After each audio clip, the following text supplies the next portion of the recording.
Telos, home to the sleeping cyber menace, an epicenter of Cyberman mythology, from their early days of conquest to the near destruction of the cyber race. In the world of Doctor Who television, we visited Telos only twice, but that, distinguished followers, is not the end of the story. In the last Telos video, I explained how the history of Telos split off into two separate accounts. One of those accounts stated that the Cybermen evolved on Telos parallel to their evolution on Mondas. The other account stated that the Cybermen fled Mondas after its destruction and colonised Telos. Well, the expanded media that I'm about to cover largely supports the latter of these two accounts. For example, the 2007 Big Finish Audio Human Resources creates a midway point between Mondas and Telos. I am talking about the purple-skied jungle planet Lonsis. And look who they bump into! It's this guy again, the Doctor. They just can't get away from him. Well, in the Tomb of the Cybermen, their history computer does state that they know of the Doctor's intelligence, and this right here could be one of the things that they're talking about. The 1989 archive tapes states that from the Cyberman perspective, their accounts of the Doctor is all over the shop. Nowhere near close to how the Doctor perceived it in his own timeline. And according to the Telos timeline, as seen from the planet Telos, this happened before. During a conversation between Doctor Number 8 and one of the Cybermen during Human Resources, the Doctor hypothesizes that these Cybermen came from the planet Telos, but the Cyberman he's talking to hasn't even heard of that world, and that is because they have just fled Mondas after its destruction.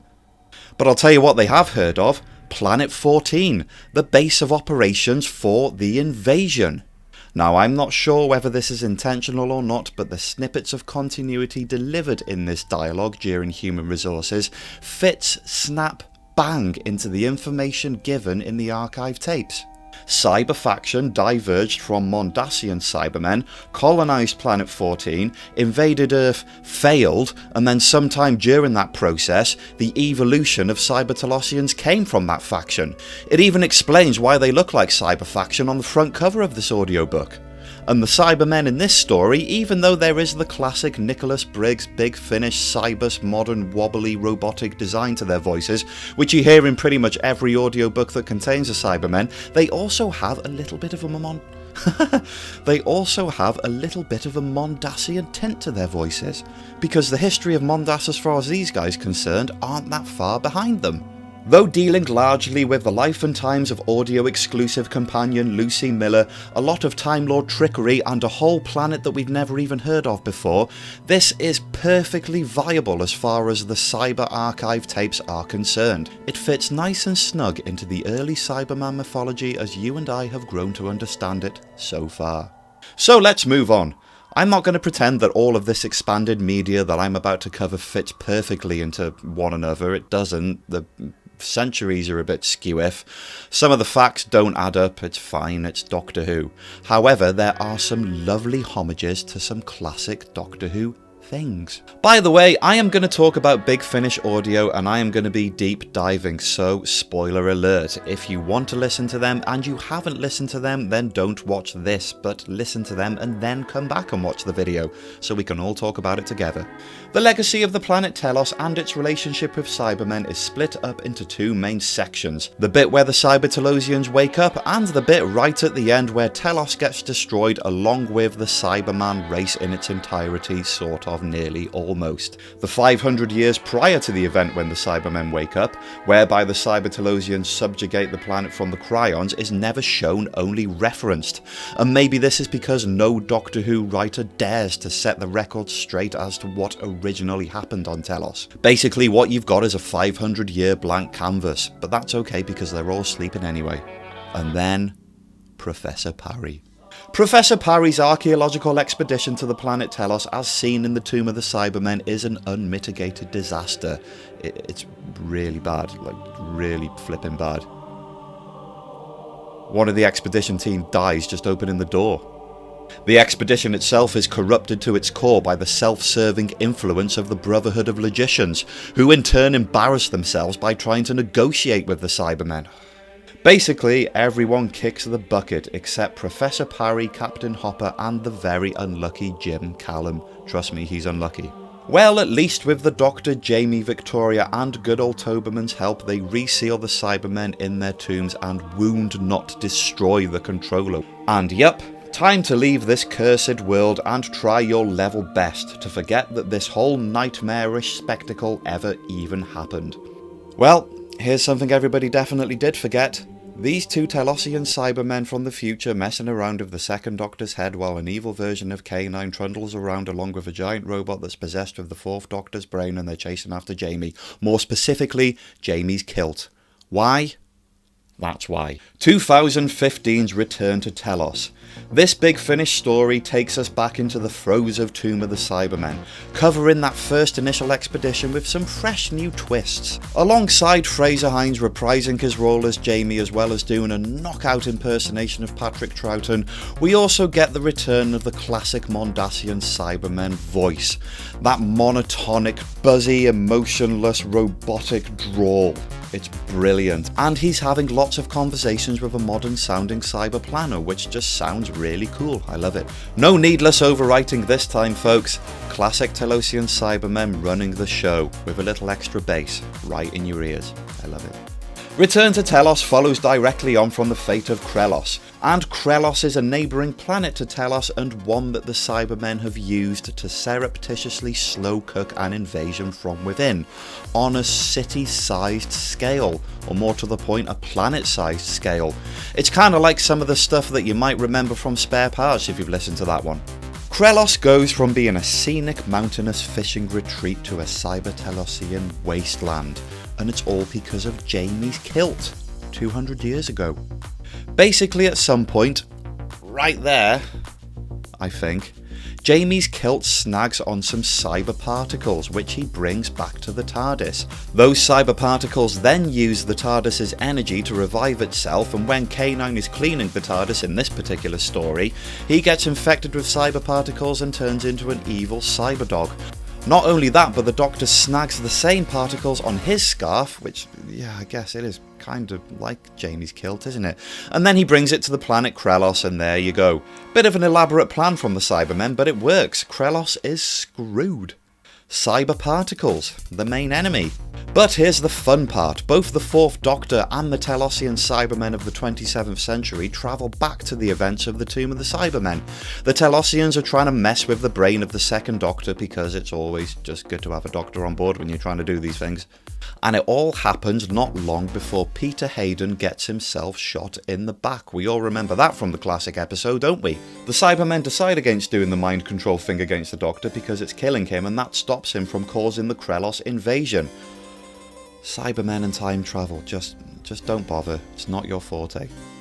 And it's at this exact point where Jamie's talking about lights with no windows and Hayden's explaining alpha meson phosphor that a cybermat-infected K9 and a robot 4th Doctor converge on McCrimmon, at which point a dilapidated 2nd Doctor comes in and starts wrestling the robot possessed by the 4th Doctor, not realising that it contains his future self. And so you got the 2nd and the 4th Doctor basically scrapping each other, and they're fighting over the kilt. Everyone thinks that this robot is going to shoot Jamie, but all this robot is trying to do is suck the particles off his tartan item of clothing. But the 4th Doctor saves the day, he gets rid of those particles, and Krelos is saved, and none of it happens, so everybody forgets. Conclusion, the Cybermen really embarrassed themselves. Well, okay, I guess nobody was none the wiser, and good shout. Return to Telos is a fun little homage to the Tomb of the Cybermen, if a little confusing, but it is great fun and I had a blast listening to it. Anyway, where were we? Professor Parry, Captain Hopper and Jim Cullum. Time to leave this cursed world and try your level best to forget that this whole nightmarish spectacle ever even happened. For 6 hours. During their trek home in the rocket that Hopper spent a big wodge of Tomb of the Cybermen trying to repair, the Doctor shows up again.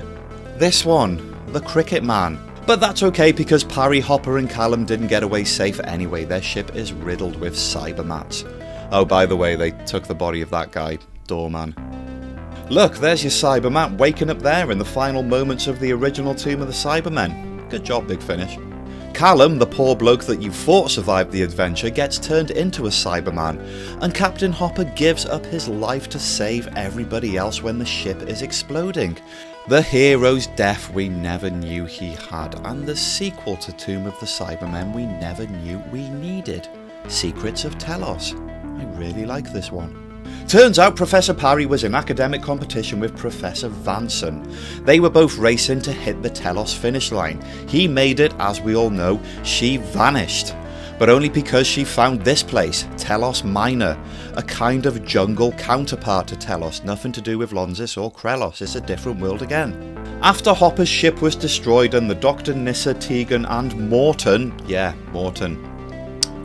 engineer, technician lady, she was there all along the entire time. She was in Tomb of the Cybermen as well, repairing Captain Hopper's ship. You never saw her and she never gets referenced, really. But she's been there the entire time, so hello. They all land in an escape pod on Telos Minor. And this is the secret of Telos, another tomb. Nearly identical to the one on planet Telos, but this one has a slightly different purpose. You see, once the Telosian Cybermen woke from their tombs on Telos, their plan was to invade other worlds. They would then bring the captured human population to this world and convert them into fresh Cybermen. They just haven't got round to it yet. And Vanson has cannibalised these tombs to build her own race of indigenous cyberdized creatures. Six-legged bears with Cybermen faces. I don't have an image for that. There's Ibrahim.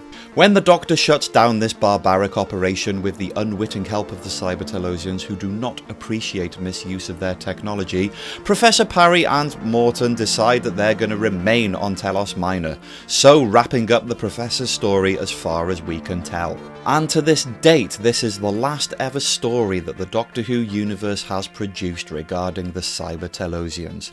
It's got some great hallmarks, some classic tropes. It's got the old Telosian Cyberman voice, the same with Return to Telos, and it's also got the whoosh of those guns that they use in Tomb of the Cybermen, and that sound effect that, you know, with the hypnotising thing that Hayden does with Jamie just as they're about to get killed. You hear that a lot in the tombs in Telos Minor, so that's cool. I explained that really well, didn't I? There's other great stuff in this story too regarding Cybermen, primarily Earthshock and the death of Adric, which this particular Doctor doesn't know about yet, but his companions do. Want to know more? Listen to the audio. But here's the thing. One of the most interesting pieces of continuity in the Secrets of Telos, bar all the references to Mondas and Earthshock, is the fact that Professor Vanson is creating all these cyberdized creatures for her military benefactors, or more to the point, the Earth Empire. And this, folks, takes us to a whole new phase in the story of Cybermen, and not just Telos. The Earth Empire was a big thing that lasted ages. What? It's a video about Telos. I can't just segue into the Earth Empire. Look how much time is left. I mean, we're definitely done with the Cyber-Telosians. You know, I'm kind of curious to know about that time when they tried to seize the vacuum power left by the Time Lords when they disappeared during the Time War as depicted in the Weapons of Past Destruction comic. But there's only so much I can talk about that because it's just one panel. It's a fleeting reference. But, you know, I like to think that they failed because they were just a bit rubbish at time travel. Anyway, the Earth Empire, yes, that's crazy because it's also to do with the Orion War and the Cyber War, and Telos only has a small part in that. Suffice to say that Telos does get destroyed. So I could say that Telos gets destroyed. I mean, it does. I could say that. But there's just more to it than that. Basically, what I'm saying, guys, is that I think we can go one more round on this. So please, join me next time for the end of Telos, or is it? Until then, this chimp has been chosen for cyber conversion. Have a good one.